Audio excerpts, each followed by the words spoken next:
નમસ્કાર મિત્રો, મારી યુટ્યુબ ચેનલમાં ફરી એકવાર આપનું હૃદયપૂર્વક સ્વાગત છે। આજનો ટોપિક છે મિત્રો કે નાની ઉંમરમાં કિડની કેમ ખરાબ થાય છે।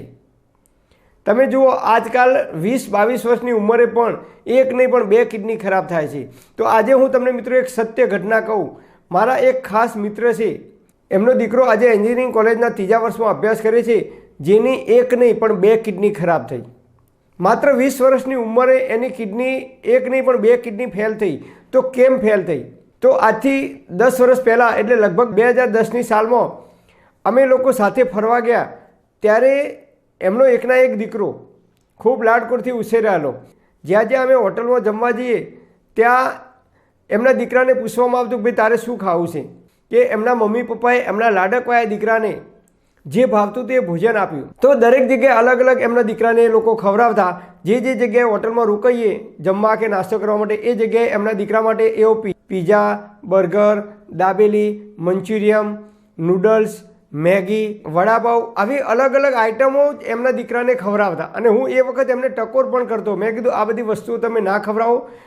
મને કે એકના એક દીકરો છે, પૈસા ક્યાં વાપરવાના, કોના માટે ભેગું કરીએ છીએ, કોના માટે કમાઈએ છીએ। મેં કીધું વાત સાચી, પણ એને નુકસાન કરશે।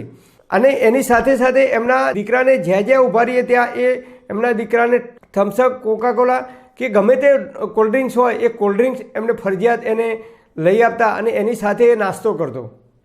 નાસ્તો કર્યા પછી બપોરે ભોજન લીધું હોય તો ભોજન કર્યા પછી એ એમના દીકરાને આઈસ્ક્રીમ ખવડાવતા। હું ઘણીવાર એમને ના પાડતો કે ભાઈ જમ્યા પછી, ભોજન કર્યા પછી તમે એને આઈસ્ક્રીમ ના ખવડાવો, આની સાથે કોલ્ડ ડ્રિંક્સ ના આપો। તો એ મને કે કોના માટે કમાઈએ છીએ? દીકરા માટે તો કમાઈએ છીએ। અને સવારે જ્યારે ઉઠીએ ત્યારે સવારે ચાની સાથે હંમેશા એ લોકો બ્રેડ અથવા બિસ્કિટ જ ખાતા હતા। મેં કહ્યું આને રોટલો કે ભાખરી આપો, તો કે કોઈ દિવસ ખાતો જ નથી। ચાની સાથે ભાખરી કે રોટલી ખાતો જ નથી।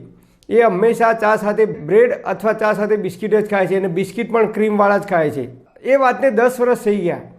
મેં એ વખત એમને ઘણું કહ્યું કે ભાઈ આ તમે તમારા દીકરાને જે ખવડાવી રહ્યા છો એ ખોરાક બહુ સારો નહીં। જ્યાં જ્યાં ઊભા રહીએ ત્યાં માત્ર આ જ વસ્તુ એમને ખવડાવી। અને 10 વર્ષ પછી આજે એમના દીકરાને એક નહીં પણ બે કિડની ફેલ થઈ ગઈ। 12 સાયન્સની પરીક્ષા આપી અને એને પેટમાં દુખાવો પડ્યો તો ડૉક્ટર પાસે લઈ ગયા। તો મહેસાણાની અંદર લઈ ગયા ડૉક્ટર પાસે, પછી ત્યાંથી અમદાવાદ લઈ ગયા, પછી બોમ્બે સ્ટર્લિંગમાં લઈ ગયા। બધા જ ડૉક્ટરોએ રિપોર્ટ આપ્યા કે આ છોકરાની એક નહીં પણ બે કિડની ફેલ થઈ। તમે વિચાર કરો મિત્રો, માત્ર 20 વર્ષની ઉંમરમાં એને બે કિડની ફેલ થઈ। આ બે કિડની ફેલ કરવા પાછળનું કારણ એમના મા બાપ જ હતા। કારણ કે એમના મા બાપે એને કોલ્ડ ડ્રિંક્સ લઈ અને આપ્યું પીવા માટે। એમના મા બાપે એને પિઝા, બર્ગર, દાબેલી, મંચુરિયમ, વડાપાઉં આ બધી જ વસ્તુઓ એમને ખવડાવ કરી, અને સવારે નાસ્તામાં બ્રેડ અને બિસ્કિટ પણ નિયમિત આપતા હતા। તો આ એનું પરિણામ આવ્યું। અને આજે એના પપ્પાએ એક કિડની આપી તો એક કિડની ઉપર એમનો દીકરો જીવે છે અને એક કિડની ઉપર એના પપ્પા જીવે છે। મતલબ કે એમના દીકરાને દાખલા તરીકે 20 વર્ષની ઉંમર થઈ, આજે એનું આયુષ્ય કદાચ 60 કે 70 વર્ષનું હોય તો બાકીના 40 કે 50 વર્ષ સુધી એને માત્ર એક કિડની ઉપર જીવવાનું। તો એ વખતે મેં એમને સલાહ આપી હતી કે તમે આ નિયમિત એને આટલું બધું ના ખવડાવો। એને દાળ ભાત, ખીચડી શાક કે ખીચડી રોટલો, ભાખરી એવું ખાવાનું આપો। તો મને કે અમારો દીકરો કોઈ દિવસ એવું ખાતો જ નથી।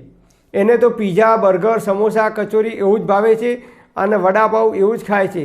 એ બિલકુલ આ બધું ખાતો જ નથી।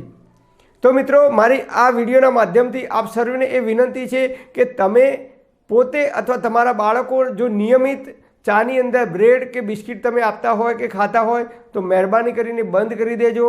અથવા તમે પણ samosa, kachori, pizza, burger, manchurian, noodles આવી વસ્તુઓ નિયમિત તમે ખાતા હોય કે તમારા બાળકોને અઠવાડિયામાં 2 કે 3 વાર ખવડાવતા હોય તો મહેરબાની કરીને બંધ કરી દેજો। કારણ કે આજે નહીં પરંતુ 10 કે 15 કે 20 વર્ષ પછી એની અસર થાય છે। અને જ્યારે એની અસર થાય છે અને એને કોઈ ભયંકર બીમારી આવે છે, એને ભયંકર રોગ થાય છે, ત્યારે મિત્રો આપણને ખબર પડે છે, પસ્તાવાનો પાર રહેતો નથી।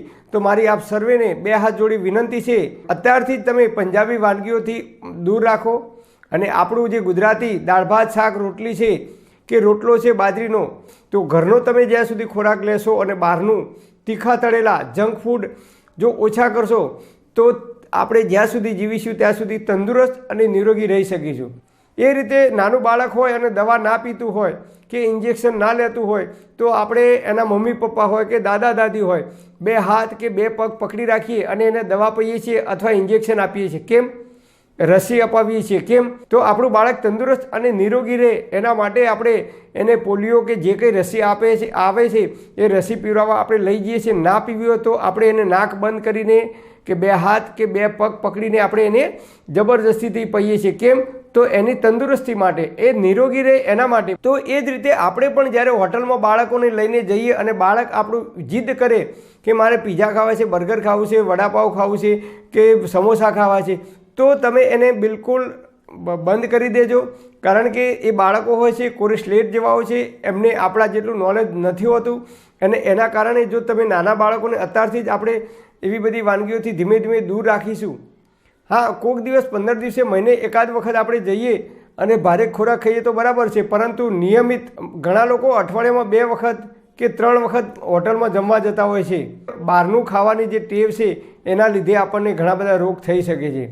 તો આપણે બહારનું ખાવાનું ધીમે ધીમે ઓછું કરીશું અને ઘરે જાતે બનાવેલું જો ખોરાક લેવાનું વધારે પસંદ કરીશું તો લાંબા ગાળે આપણને કોઈ બીમારી થઈ શકશે નહીં અને આપણે જેટલું પણ જીવીશું ત્યાં સુધી તંદુરસ્ત અને નિરોગી રહી શકીશું.